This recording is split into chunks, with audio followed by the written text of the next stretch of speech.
අද මම කියලා දෙන්නේ කොහොමද WhatsApp එකට password එකක් add කරන්න කියලා hack කරන්න බැරි වෙන්න. මම යනවා දැන් WhatsApp එකට. WhatsApp එකට ගිහිල්ලා උඩ තියෙන තිත්තුන උඩ එකපාරක් ක්ලික් කරන්න.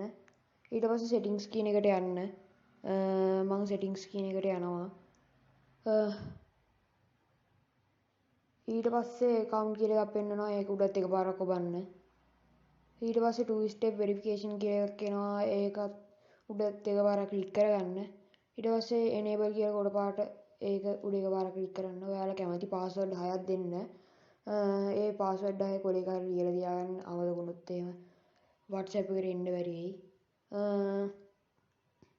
මං ඒ password 6ක් දෙනවා. ඊට පස්සේ ඒ password එකේ pin 6ම මෙතන දෙන්න.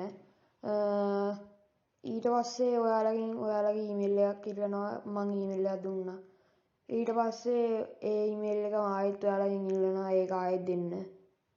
ඒ email එකම දෙන්න. ඊට පස්සේ save කියන එක උඩ එකපාරක් ඔබන්න. ඊට පස්සේ load වෙනවා. ඊට පස්සේ done කියන එක උඩ එකපාරක් ක්ලික් කරන්න. ඊට පස්සේ මම මෙතනින් back වෙනවා. ඊට පස්සේ ඔයාලට ඔය වගේ තමයි password එක පෙන්වන්නේ. මේ password එක අර ඔයා දීපු අංක 6 තමයි. ඒක ඔයාලා දෙන්න. එතකොට ඔයාලට WhatsApp එකට එන්න පුළුවන්. මේක සතියකට එකපාරක් දෙපාරක් ඒ වගේ තමයි පෙන්වන්නේ. මාව subscribe කරන්න like කරන්න.